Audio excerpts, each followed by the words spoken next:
Iran has fired over 300 drones and missiles at Israel. It was the first ever direct attack between the two. Most of the projectiles were intercepted on the way. The Iranian attack came after Israel bombed Iran's embassy complex in Syria 2 weeks earlier. Regardless, Israel has vowed to retaliate for the direct attack. Unprecedented escalation is in the making, and armed conflict between America, Israel, and Iran seems closer than ever. However, if things go south and a full-out war erupts, Iran won't be You just want to get on Patrick Bet David? That's why you're fizzing him up? If you think I need to fucking suck him off to get on his show, you don't know the first thing about Patrick Bet David. No, me sucking him off is just because I think he is very entertaining. I don't need to fucking give him the gluck gluck so that he'll have me on a show. I'm pretty sure he would have me on a show regardless. Because Patrick Bet David loves a challenge, okay? He loves having tough conversations like, are you gay? Or when did you decide to become gay? Things of that nature come naturally to him, okay? Those questions just flow through him. He loves a challenge. He loves a debate. Standing alone. Its proxy network is vast. In the last couple of months alone, Iran's proxy militias have orchestrated the Is this why he's a good potential leader? Yes, especially for a country like Iran. Because, you know, Iran has some issues with homophobia. Patrick Bet David comes in and says, no more gay on television. Homosexuality rate in Iran drops to 0 tomorrow. Okay? Boom. Problem solved. Patrick Bet David is in charge. No more gay stuff in Iran. They cut it out. October 7th assault on Israel. They've hit American troops in Jordan and Iraq, and they've attacked commercial freighters crossing the Red Sea in addition to the submarine cables beneath it. In all, since the Gaza conflict, there have been more than 160 attacks on American troops. Biden's response has been timid at best. America's resources are stretched thinly, and Tehran seems to be a move ahead. So much so that it may as well file a patent on proxy warfare. Iran has funded, equipped, and trained its proxy militias in the region and pursues a strategy designed to decimate American and Israeli power. However, short-term victories can often have long-term consequences. While Iran may be spreading the ashes of conflict, it might end up inhaling the smog of its aftermath. Isn't this dude Azeri? Like, no disrespect, but I mean, I don't know what's happening here, but I do feel like he might be a little bit more given the allegiance between Azerbaijan and Israel. I don't know what his takes are on Israel, but you know, Math. Patrick Bet David is more transphobic than the Ayatollah. No joke. That is true. Iran is like weirdly. Maybe a little too pro-trans, if you know what I mean.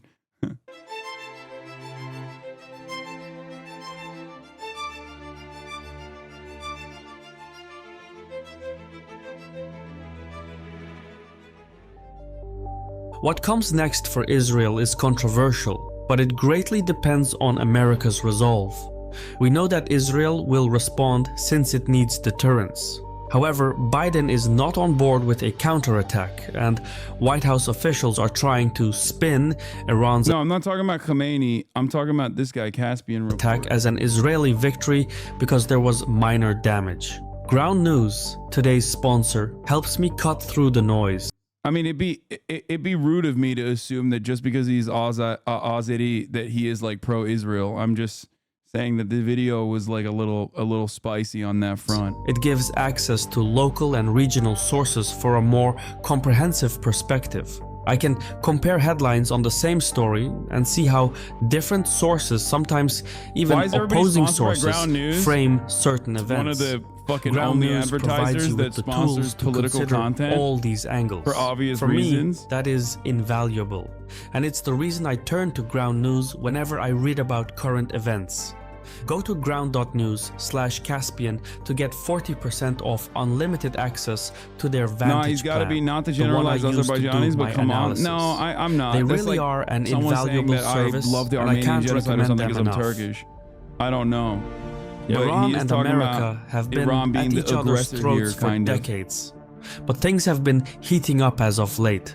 The war in Ukraine is eating up American resources, and whatever is left must stand by at the ready for the flashpoint that is Taiwan. For Iran, however, now is as good a time as any to overthrow the status quo. America can't be everywhere at all times. Bro, if Iran was being opportunistic in this situation, they would have moved way faster post October 8. They had 6 months to take advantage of the instability.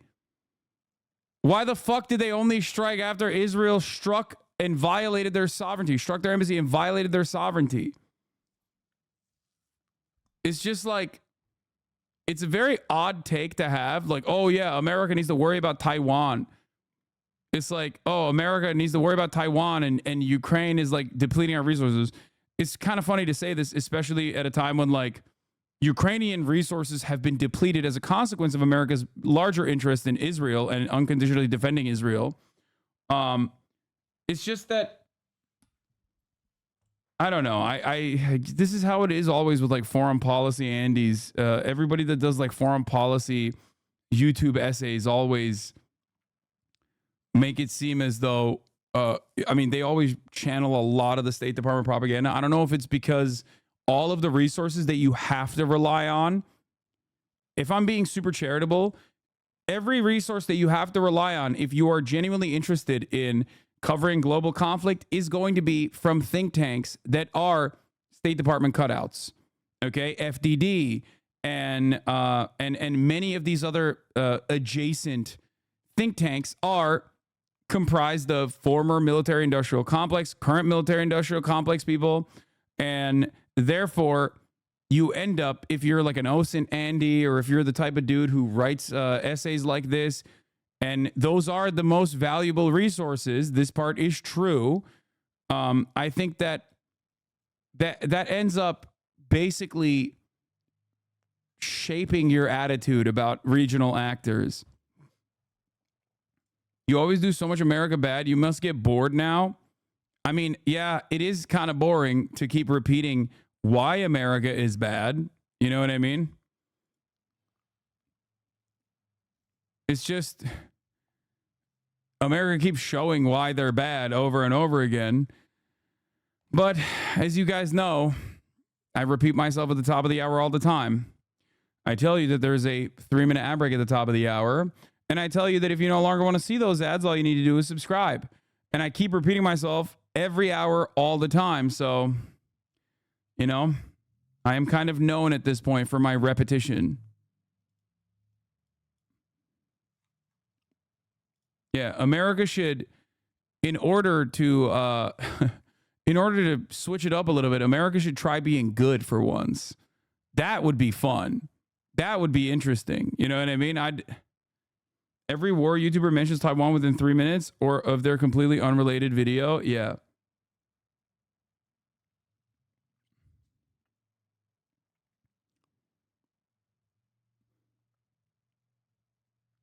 Up until October 7, Israel routinely congratulated itself about its skill in managing social media. Kiss that shit goodbye. Oh, yeah.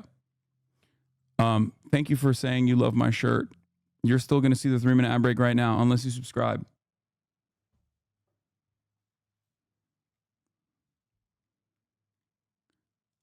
Could you imagine, dude?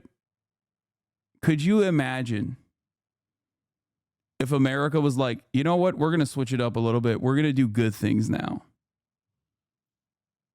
Okay? That would be crazy. That would be a crazy stream. It'd be opposite day streaming at this point. The real question is, don't people, you are a Zionist? Yeah, I am. I love Zionism. 34 MKD. Thank you for the 50 gifted subs. Anyway, the point I was trying to make is that, like, a lot of these dudes either channel State Department propaganda because like all the resources that they rely on for the most accurate coverage, is State Department cutouts, and they don't really recognize it. So they don't have like a little bit of skepticism that they need to exercise, healthy skepticism that they need to exercise when looking at those resources, or they just eat that shit up because it does well. Maybe they agree with it. You know what I mean? It corresponds to their previous biases, and they don't really re-examine that at all. It's one or the other.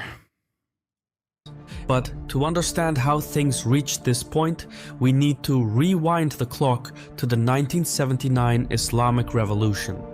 The US-backed monarch is overthrown, and the Islamic leadership seizes the US embassy, holding all 52 American diplomats hostage. For Iran, severing relations with Washington was critical to ensuring the success of the Islamic Revolution. After all, you can't wear the crown while kneeling to an outsider's throne. In the decades following, Iran's foreign policy focuses on... history famously started in 1979 for Iran, which was not like a 1,000-year-old empire before then, and went through many different forms of governance. 1953 is entirely unrelated to the process. Rolling back the US presence across the Middle East. Conflicts in the periphery ebb and flow like relentless... Thanks for dropping $500 anyway. Dude, I don't know what you guys... Why do you guys get mad on behalf of 34 MKD50? Like how are you getting mad on behalf of a chatter who is like a fucking consistent supporter? Like, what's it to you? Waves crashing onto the shore. Each wave presents Iran with an opportunity to expand its power. But this approach isn't about annexing territories, it's about creating vassals. By funding, training, and arming a crew of predominantly Shia militant groups across the Middle East, Iran cultivates a web of armed militias ready to execute its will, all while maintaining a veil of deniability. Yet, in the Islamic Republic's infancy, the US held the upper hand. Saddam Hussein emerged as a formidable rival, launching an invasion in 1980.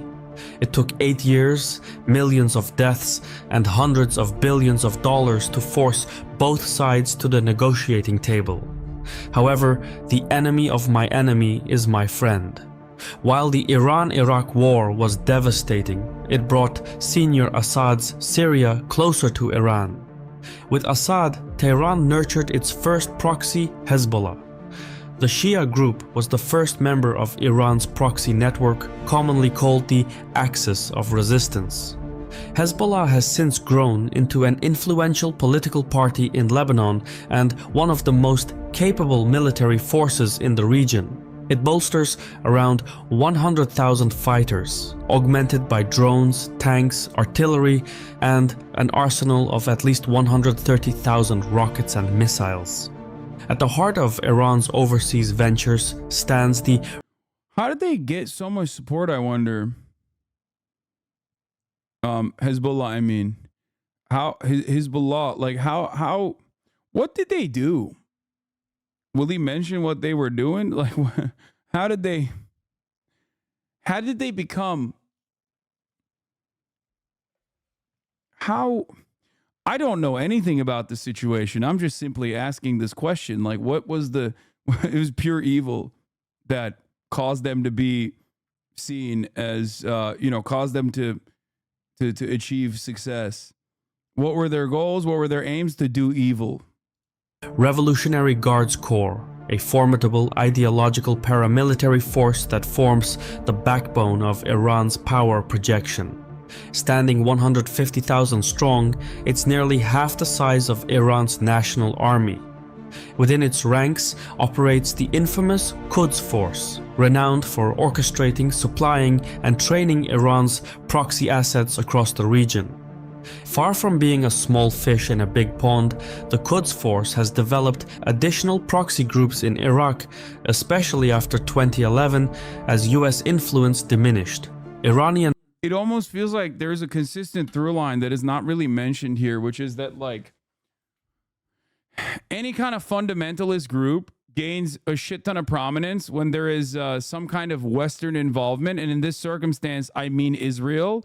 Israel being something that everybody understands in the region as a Western forward operating base for the United States of America's interest specifically. So when the Western forward operating base ends up doing, America shit, obviously the guys who are like, we're going to fight against that, gain a lot more prominence because all of a sudden there is a real reason. If it's kept up, if it's kept as simply like a civil war internally amongst different factions, whether it be Christian phalanges, whether it be Shia Muslims, Sunni Muslims, secular forces in the country, it's a whole different ballgame. But the moment that you have another guy kind of fucking up the situation for everybody else, utilizing the Dahia doctrine. Thank you, 34MKD50 with another 50 gifted subs. Jesus Christ. And backed groups operate under the umbrella group Islamic Resistance in Iraq, which is about 35. I will never forgive nor forget the fact that Hezbollah in Lebanon has motherfucking fiber optic internet and I don't, okay? They do and I don't. 5,000 to 75,000 strong and spearheaded by groups like Kataib Hezbollah, who are known for their persistent assaults on US interests in Iraq and Syria. In 2011, the winds of the Arab Spring swept across the Middle East, toppling regimes and sowing rebellion. It created the perfect storm for Iran to expand its influence. Amidst the upheaval, Iran seized the opportunity. It reached out to the Houthi rebels in Yemen to plant its influence deep within the Arabian Peninsula, particularly near its key adversaries, the United Arab Emirates and Saudi Arabia, both of which boast robust economies, formidable military forces. Why always play the victim card and use the excuse every Muslim country's problems? What do you want me to say? I literally described Lebanon as a country where there are multiple different religions and told you personally that there are also secular forces as well. And if kept simply as internal conflict, a civil war, if you will, the situation would be rather different. This is nothing. I am describing the situation to you personally of how Hezbollah gained prominence. And because you fucking have this hang up about it being a Muslim country, that you can't even understand what I'm trying to say. There is one consistent through line in every single one of these Muslim countries, and that is Western involvement. Western involvement causes destabilization. Western involvement causes instability. Western involvement then hardens the position of fundamentalists who are seen as the real, true anti-Western opposition to said Western involvement. This is how both in Iran or even in southern Lebanon or any other country really, more fundamentalist forces always end up gaining prominence. I don't have a problem with Muslim countries, but somehow it's always the West. If you don't recognize Western intervention being a legitimate reason for all of these countries, including even mine, as a matter of fact, the one that I came from, I don't know what to tell you. You just don't want to see the truth. This is why so many people have an issue with... Well, you're from Israel, by the way. Okay, well, there you go. How did Israel become a country? It's important to understand that the U.S. directly supports Islamists as opposition to secular nationalists and leftists in the Middle East. They feared that the third world would stop giving them oil and ally with the Soviet Union. Islamists were the ones giving CIA support. Yeah, there's also that part of the equation as well.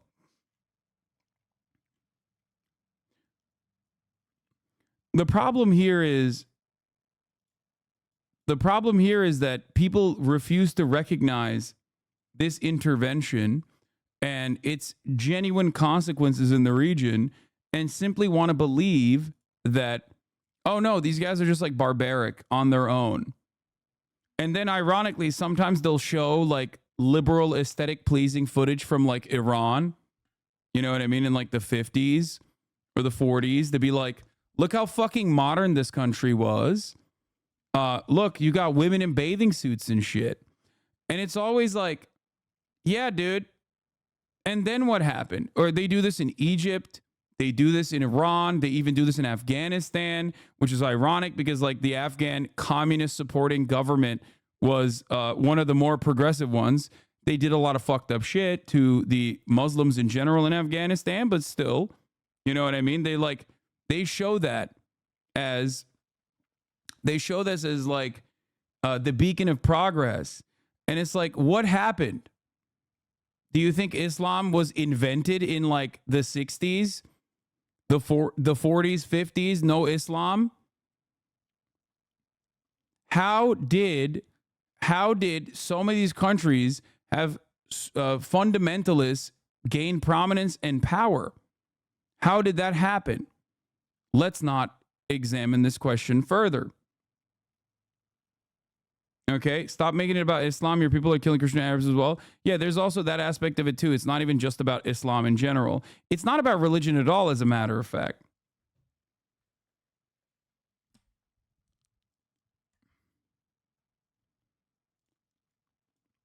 The West will destabilize the country for 40 years and prop up the most reactionary elements to then call you uncivilized. Yeah.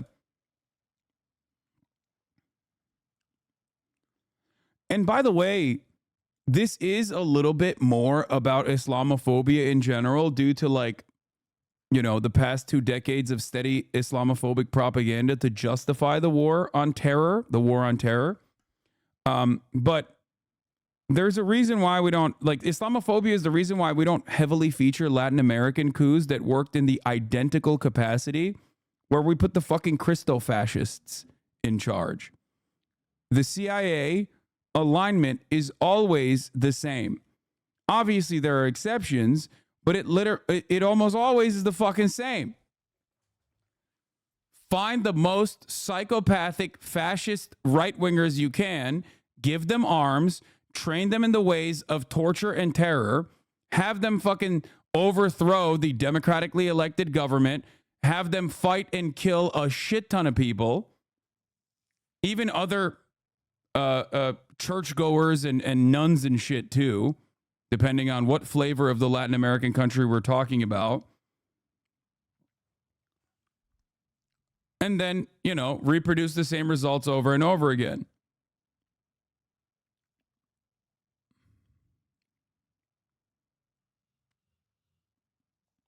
It's just very shocking. But the reason why we don't talk about Latin American countries and coups in this similar vein as we do about like Islam is because of Islamophobia. Saying it's not about religion isn't saying much, though. Religion is a big factor. No, it's not. Religion is simply a tool. It is a way to galvanize large swaths of the population. Religion is on both sides of every conflict.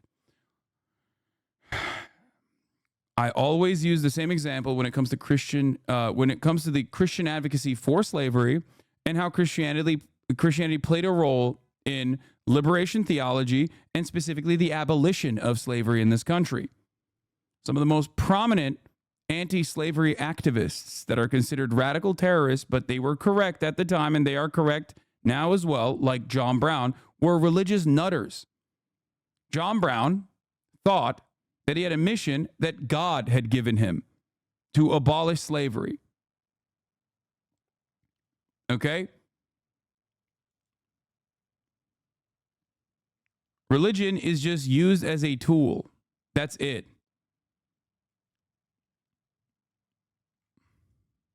And strong ties to America. The Houthis are a battle-hardened rebel group. They've been fighting the Saudi-backed government forces since 2014. Now, however, they act as Iran's missile platform. Since 2015, the Houthis have launched hundreds of drone and missile attacks against Saudi Arabia, Israel, and even the UAE. There is little objective data available on the Houthis, but their numbers sit around 200,000 strong, though not all are combat ready. Either way, between 10,000 and 30,000 Houthi fighters are believed to be loyal to Iran. And by recruiting the Houthis, Iran has gained strategic leverage and ensnared Arab resources, placing another piece on the region's chessboard. By and large, Iran recognizes the limits of its conventional military and, therefore, relies on asymmetric warfare through its proxies. It's a strategy that has proven so effective that the Syrian civil war stood as the only major trial to its ambitions. I lose brain cells listening to you speak. I mean, I don't think I said anything that objectionable so far. I don't understand like what I have said here that would have caused you to lose brain cells. I would love for you to elaborate. Following September 11, saying it's not allowed. I mean, maybe my perspective is different than yours because I grew up in a very religious family. Oh my God, every time. Okay, I can't duke it out with your own personal trauma from your own hyper-religious family's upbringing, okay? This is not my perspective. When I'm telling you something about religion being used as a tool and it's simply just ideology of a different variety, sure, it's dogmatic, but ideology nonetheless, that is an objective fact. It's not a different perspective from you. When I tell you that religion played a role, Christianity played a role in both the abolition of slavery and also the maintenance of slavery in the United States of America, that is an objective fact. I'm not personally giving you my analysis, or my own biased perspective. That is a fact. My biased perspective comes after that. Okay? The fundamentals that I derive my analysis off of are still correct, though. They are still objectively accurate historical facts.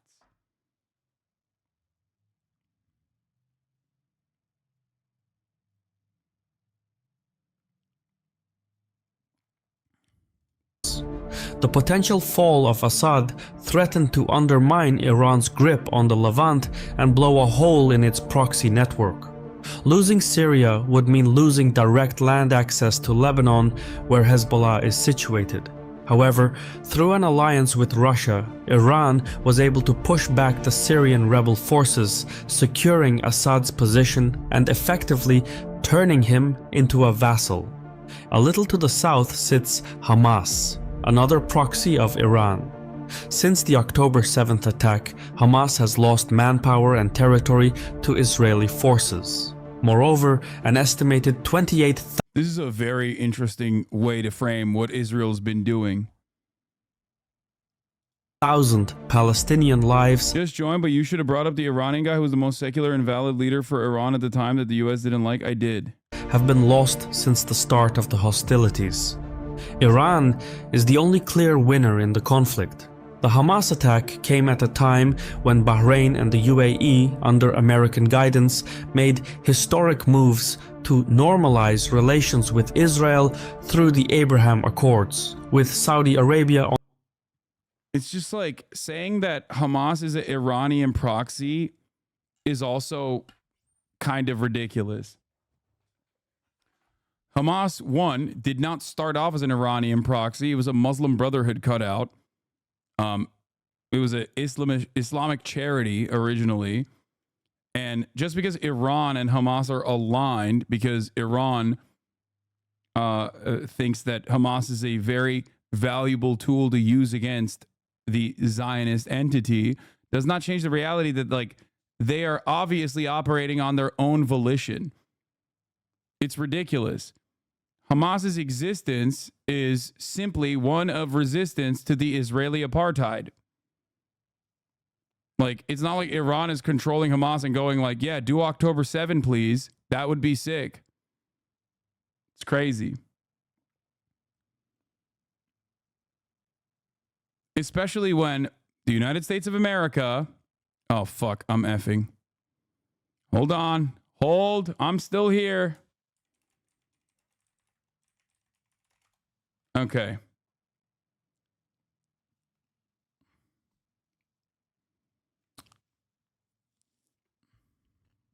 Is it raining in LA? No, it's actually beautiful. It's 77 degrees and sunny in Los Angeles right now. It's so awesome.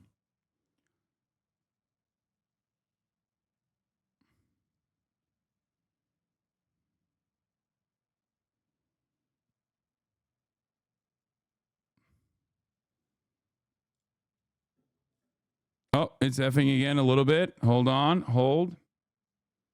No, earlier he did say Iran told him to do October 7. Yeah, it's completely wrong. That's just objectively false. What is happening to my bitrate right now? What the hell? Shit is unstable as hell right now. Whoa, whoa, whoa. Chill. Chill. Hold on. What is going on, dude? My download is really fucking high. My upload seems high too. This might be like a Twitch related issue maybe. Are you now more mad that Hezbollah has fiber? I am. I'm big mad that Hezbollah has fiber. What is happening here? A little bit of micro Fs here and there, but I think it'll be fine. All right, I think we went through it. On the verge of a similar breakthrough. Conversely, the Gaza conflict has reignited Arab-Israeli tensions with widespread regional outrage at Israeli actions. Seemingly, Tehran may have strategically sacrificed a pawn to prevent the formation of an anti-Iran coalition. In a daring response to the Gaza conflict, the Houthis launched boarding operations and drone and missile strikes on vessels navigating the Red Sea. The IMF reported that in January alone, these disruptions led to a... What the fuck? Bro, what the hell is happening right now? What is going on? Chill out, dude. It's like going up and down a lot. I don't know what it is. The video is lagging. The audio is good, but the video is lagging. Yeah, it should be... I mean, it just goes in and out. It'll be fine in a second. A 30% reduction in Red Sea shipping. Since then, the US Navy has intervened, but drone and missile strikes remain a threat. At large, the Houthi offensive seeks to twist America's hand in its dealings with Israel and the wider Arab world.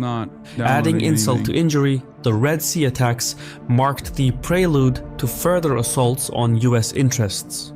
On January 28th, at the Tower 22 base in Jordan, a ruthless strike left 3 American soldiers dead and 40 injured. Though the Islamic resistance of Iraq claimed responsibility, the Pentagon was quick to point fingers at Iran the next day, accusing it of arming the assailants and vowing to hold Tehran responsible. In response, America, with British support, unleashed precision strikes on 36 Houthi positions in Yemen. This was then followed by additional attacks on Iranian proxies in Iraq and Syria. Yet, while air power sends a powerful message, it often falls short of delivering a knockout punch. Iran's proxies are well acquainted with such air power tactics. They anticipate as much. Ergo, to dismantle Iran's extensive proxy network, America has but one choice: boots on the ground. Beyond offensive actions, the US has bolstered its presence in the region with an extra 3,200 troops, in addition to state-of-the-art Patriot and THAAD air defense systems, plus a naval task force. This military footprint serves as a signal to both Iran and US allies of America's commitment to regional security.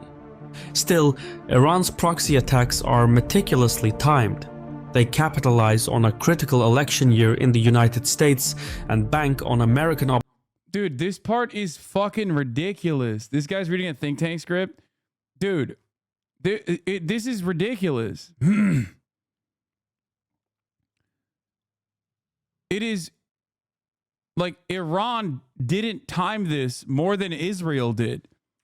Iran responded to Israeli escalation. What the fuck? Like, this is making Iran seem so brilliant, like, as a tactician. It weirdly enough is just like giving way too much props to Iran. What the fuck is this theory? Like, Iran knew that Israel would behave in a belligerent manner.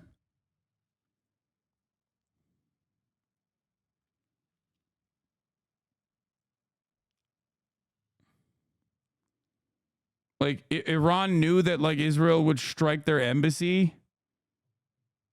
That's why they personally sent their IRGC top command to the embassy, knowing full well that they would die. Like, Iran is basically behaving like what's his name in Shogun?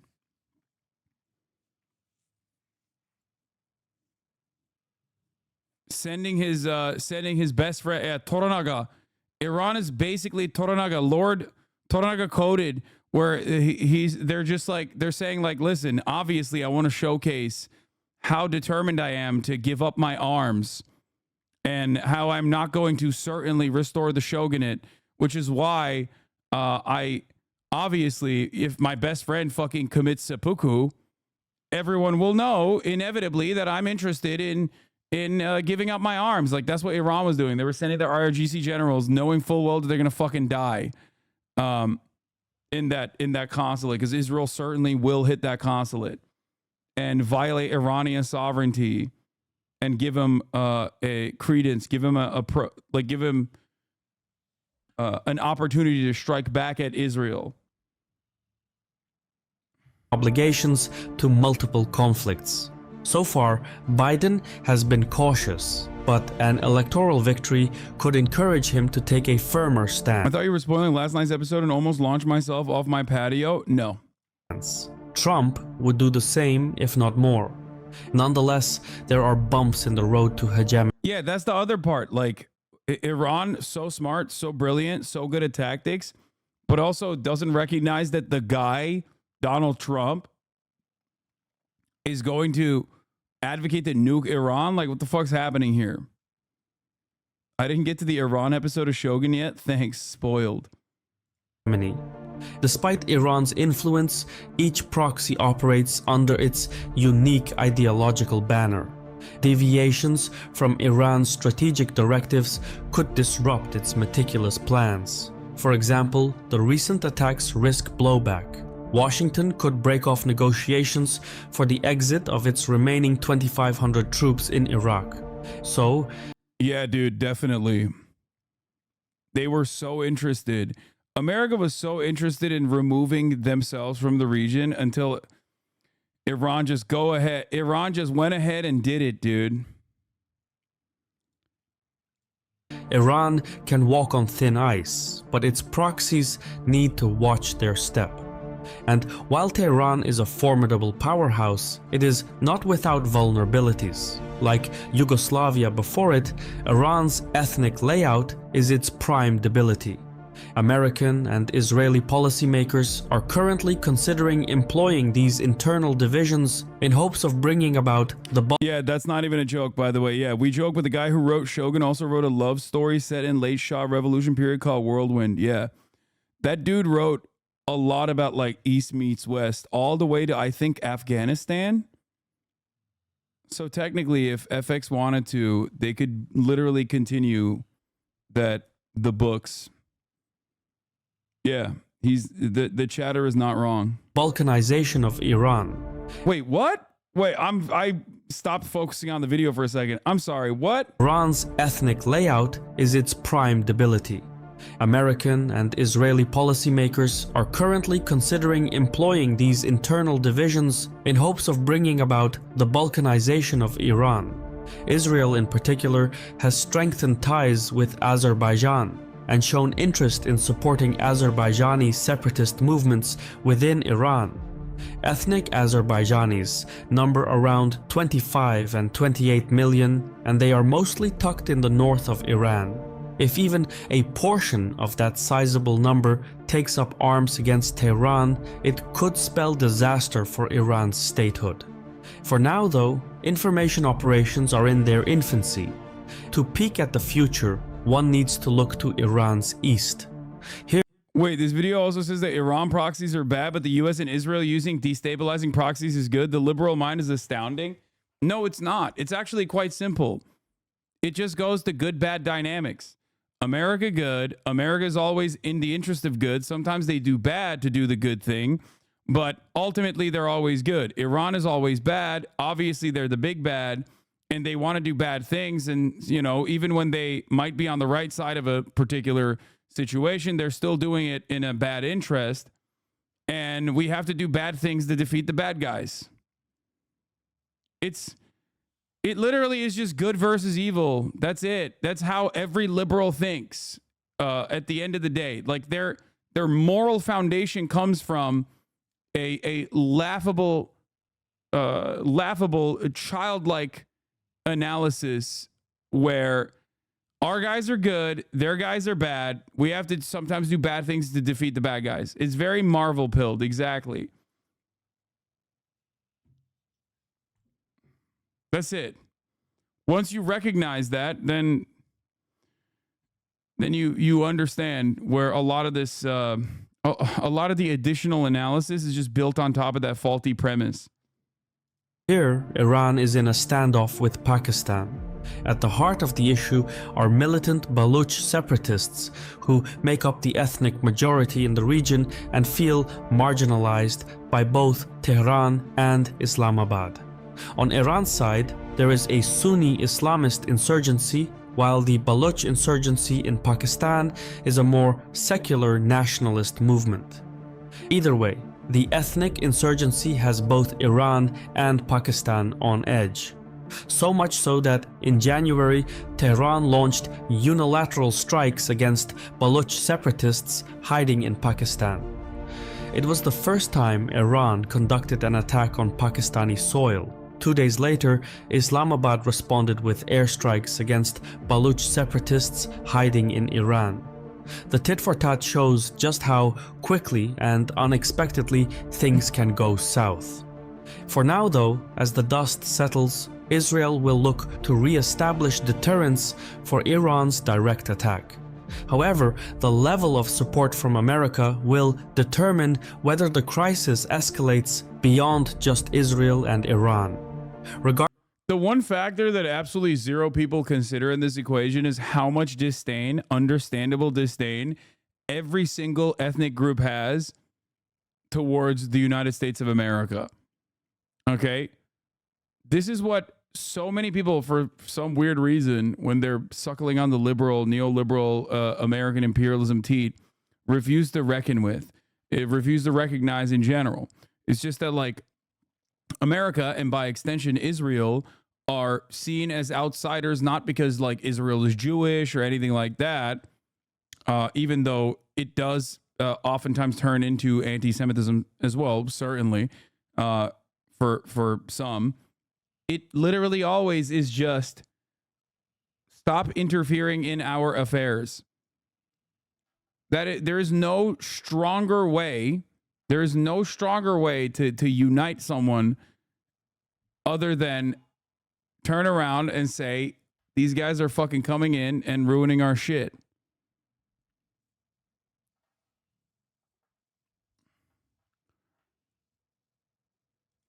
Regardless of how this plays out, Iran's proxies move. Do you honestly want Iranian Shia Islamic revolutions and influence to spread through the entire Middle East? Because that's Iran's goal if they aren't deterred by anything. Yeah, dude, that's what I want.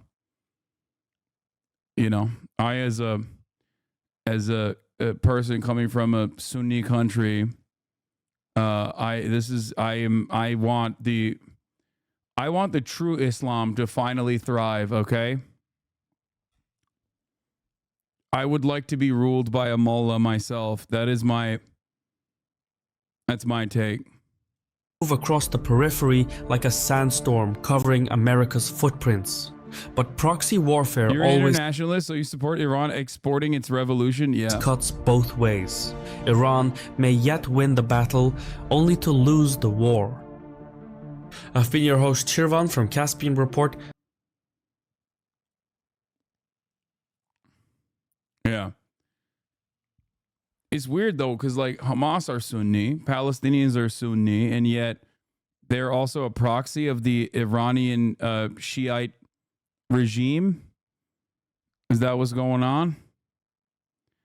It's just undialectical to think Iran could just take over the Middle East as baby brain shit. Yeah, I know. But, you know. But have you considered that they are the big bad?